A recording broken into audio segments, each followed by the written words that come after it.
So hello everyone, welcome back to my channel the real nurse.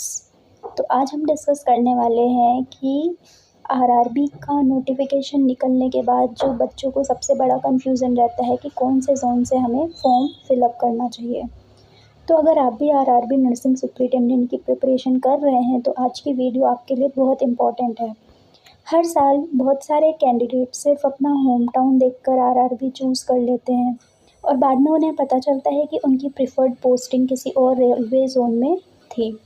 तो आज मैं आपको सिंपल लैंग्वेज में समझाऊंगी कि रेलवे जोन क्या होता है, रेलवे डिवीज़न क्या होता है, आरआरबी का रोल क्या है। और अगर आपको मैं एक एग्ज़ाम्पल देके समझाऊंगी कि अगर आपको इंदौर या भोपाल पोस्टिंग चाहिए तो फॉर्म को किस जोन से फिलअप करना चाहिए। तो चलिए शुरू करते हैं। सबसे पहले एक कन्फ्यूज़न क्लियर करते हैं आरआरबी और आरआरबी के जोन में। तो आरआरबी सिर्फ रिक्रूटमेंट कंडक्ट करता है।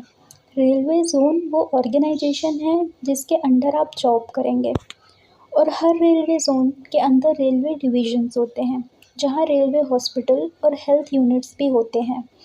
इसलिए पोस्टिंग का रिलेशन जोन और डिवीज़न से होता है, सिर्फ आरआरबी के नाम से नहीं। फॉर्म भरते वक्त क्या देखना चाहिए? फॉर्म भरते वक्त सबसे पहले हमेशा ये 4 चीज़ें देखिए। वैकेंसी, प्रीवियस कट ऑफ, आपकी प्रिफर्ड पोस्टिंग आपको कहाँ पे लेनी है, नोटिफिकेशन में जोन, आरआरबी मैपिंग के थ्रू आप देख सकते हैं मैप खोलकर। कभी भी सिर्फ होम टाउन देखकर या वैकेंसी कट ऑफ देखकर नहीं करना चाहिए, आपको पूरा एनालाइज करना चाहिए कि आपको किस जोन से फॉर्म भरना चाहिए। तो फॉर एग्ज़ाम्पल अगर मुझे भोपाल पोस्टिंग चाहिए तो सबसे पहले मैं देखूंगी कि भोपाल किस रेलवे जोन के अंदर आता है। तो भोपाल जो है वो वेस्टर्न सेंट्रल रेलवे WCR का पार्ट होता है। अब नोटिफिकेशन खोलकर चेक करूंगी कि WCR की वैकेंसी किस आरआरबी के थ्रू निकली हुई है। अगर नोटिफिकेशन में WCR की वैकेंसी आरआरबी भोपाल के अंदर दी गई है तो मुझे आरआरबी भोपाल से ही फॉर्म भरना चाहिए।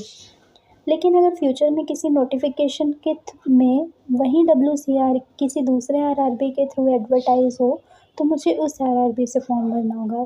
यानी डिसीजन सिर्फ नोटिफिकेशन करेगा, सिर्फ आरआरबी का नाम नहीं। दूसरा एग्जांपल देखते हैं। अगर मुझे इंदौर पोस्टिंग चाहिए, अब मान लीजिए मेरा टारगेट है इंदौर। यहाँ सबसे बड़ा कन्फ्यूज़न होता है, बहुत सारे लोग सोचते हैं कि इंदौर का अपना रेलवे डिवीज़न होगा, लेकिन ऐसा नहीं है। इंदौर वेस्टर्न रेलवे के रतलाम डिवीज़न के अंदर आता है। अब मान लीजिए किसी नोटिफिकेशन में वेस्टर्न रेलवे का Ratlam division nursing superintendent vacancy RRB Bhopal के अंदर दी गई है, जिससे कि CN 03/2025 में दी गई थी। और अगर किसी दूसरी नोटिफिकेशन में वही रतलाम डिवीज़न की वैकेंसी आरआरबी मुंबई के अंडर आ जाए तो मुझे आरआरबी मुंबई को चूज़ करना होगा। इसलिए कभी भी ये मत सोचिए कि इंदौर MP में है तो आरआरबी भोपाल ही सही होगा फॉर्म भरने के लिए, या वेस्टर्न रेलवे है तो हमेशा आरआरबी मुंबई से ही भरना पड़ेगा। फाइनल डिसीजन नोटिफिकेशन की वैकेंसी टेबल करती है।